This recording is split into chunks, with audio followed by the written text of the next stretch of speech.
पहला शमूएल 10 उसकी 19 आयत, 20 आयत और 21 आयत को मैं पढ़ूंगा।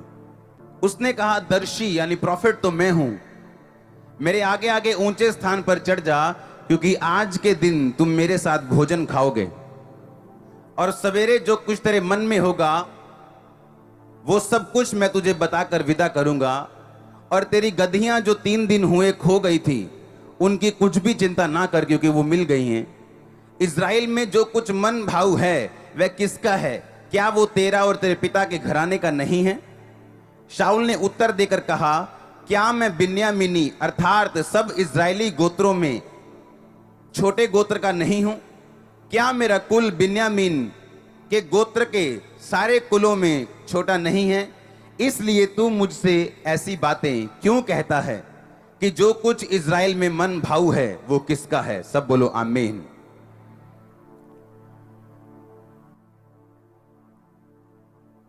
परमेश्वर ने आपके लिए एक प्लान रखा, आपको मालूम होना चाहिए, हाँ या ना? अपने पड़ोसी को बोलो डिस्ट्रैक्ट नहीं होना, क्योंकि परमेश्वर ने तुझे एक काम दिया करने के लिए।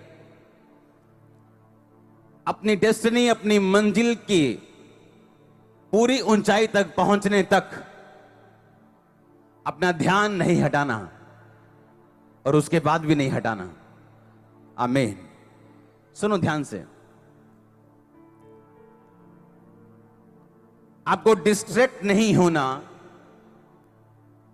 अगर आप ये चाहते हो कि परमेश्वर आपके जीवन में वो काम कर सके जिसके लिए आप बुलाए गए।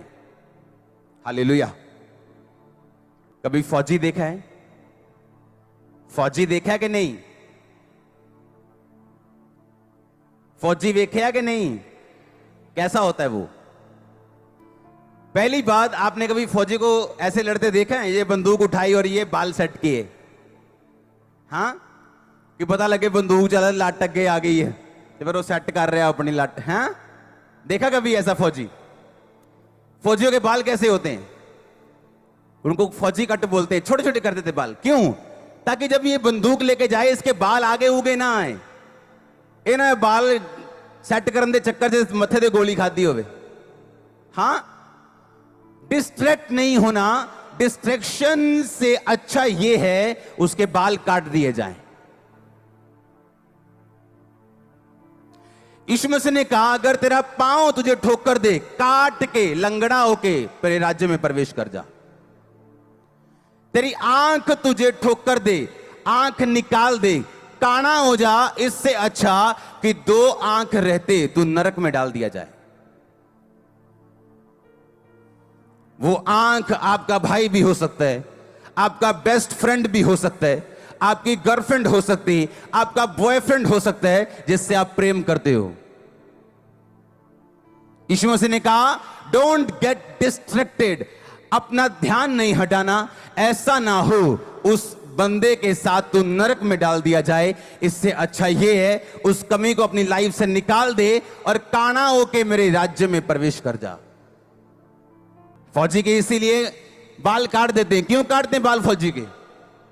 कि जब ये लड़ाई में जाए ये नहीं अपने बाल सेट करता फिरे, कि गोली निशाना फौजी आगे आ जाए, उसकी एक लट आगे आ जाए और निशाना चूक जाए या उसकी जान चली जाए। क्योंकि जो फौजी का काम है वो बड़ा डेंजरस, बड़ा जिम्मेवारी वाला और बड़ा अलर्ट रहने वाला काम है। और बाइबल कहती है तुम एक फौजी हो। परमेश्वर कहता है फौजी इसलिए कि अपनी भर्ती करने वाले के काम आए, वो अपना मन संसार के कामों में ना फंसाए। अगर फौजी उस सरहद पे खड़ा है और लड़ाई कर रहा है और घर की याद आ रही है उसे और वो घर की यादों में खो गया, तो उसको गोली पड़ेगी, वहां ना घर के काम आएगा ना अपने देश के काम आएगा। परमेश्वर ने कहा जब तू तेरी भर्ती हो जाए मसीह में, तब तू सीधा देखेगा और वो लड़ाई जो तेरे सामने है तू लड़ेगा और जीतेगा, ताकि तू और तेरा घराना बाद में बरकत पाए। क्योंकि फौजी रिटायर होके फिर सारी उम्र अपने घर रहता है, वो जल्दी रिटायर हो जाता है।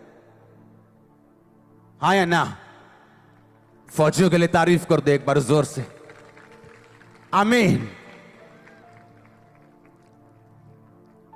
आप यहां आराम से बैठे हो कि कोई आपके लिए जान देने के लिए तैयार है बॉर्डर पे। हाँ, हालेलुया। परमेश्वर कहते तेरी भर्ती कैसे हुई है? फौजी की तरह। हालेलुया। आपने कभी भी फौजी की भर्ती उसके अपने शहर में नहीं देखी होगी। 1% चांस भी नहीं होंगे, बहुत कम। क्यों? ताकि ये नहीं फौजी जब राउंड लगाने जाए तो उसको मालूम हो ये मेरे दोस्त का घर है, ये मेरी मासी का घर है, ये मेरा घर है, चलो 2 मिनट हो आते हैं। अगर फौजी पंजाब का तो उसे असम में फेंकते हैं, चल भाई असम में। ना बोली रले, ना दिमाग रले, ना सोच रले, ताकि तेरा ध्यान सिर्फ और सिर्फ कहां हो? देश की तरफ, सुरक्षा की तरफ। आमीन। तो आपने सुना इस वचन को जो परमेश्वर के दास प्रीच कर रहे हैं, अपोस्टल जी। हमें कैसा होना चाहिए? जैसा एलीशा का एक सेवक था गेजी, हमें वैसा बनना है या जैसा बाइबल बताती है वैसा बनना है? हमें वैसा बनना है जैसा बाइबल कहती है। बाइबल कहती है कि हमें झूठ नहीं बोलना तो नहीं बोलना, हमें लालची नहीं होना तो नहीं होना, हमें व्यभिचार पाप नहीं करना तो नहीं करना। बिल्कुल सही डायरेक्शन में चलना है तो ही खुदाबंद आपके जीवन में काम को करते हैं। वो अद्भुत आश्चर्य काम जो पुराने टाइम में बड़े बड़े दास किए हैं, जो बड़े बड़े प्रॉफिट ने किए हैं, आप भी करोगे। क्योंकि आप ये मत सोचो कि आप एक मात्र विश्वासी हो। आप विश्वासी हो, ठीक है, विश्वासी के नाम से आप पहले पहचाने जाते हो। आपका पहला पहचान परमेश्वर में आने के बाद एक विश्वासी होता है, और विश्वासी से आप तब सिद्ध बनते हैं जब आप परमेश्वर के वचन के अनुसार चलते हैं, सही डायरेक्शन में चलते हैं। फिर आप विश्वासी नहीं रहते हैं, आप एक पक्के विश्वासी बन जाते हैं जो उसको कोई भी लालच, कोई भी गिरा नहीं सकता। शैतान जब भी आएगा तो वो खुद ही हार के जाएगा, क्योंकि वो हारा है और हारा ही रहेगा। बाइबल के अनुसार आप भी एक फ़ौजी हो। जैसे एक फ़ौजी बॉर्डर पे अपनी लड़ाई को लड़ता है, किस लिए लड़ता है? वो देश के लिए लड़ता है। उसी तरह आप भी एक फ़ौजी का सम्मान हो, बाइबल बताती है। और कौन से फ़ौजी हो आप? अपने फैमिली के फ़ौजी हो, अपनी फैमिली के प्रोटेक्शन के लिए, अपनी फैमिली की हिफाजत के लिए, अपनी हिफाजत के लिए आप उस शैतान से लड़ते हो एक फ़ौजी की तरह। तो आप इस वचन को सुने जो परमेश्वर के दास बोल रहे हैं कि हमारी लड़ाई कैसी है और किससे है। तो प्रभु आप सबको आशीष दे।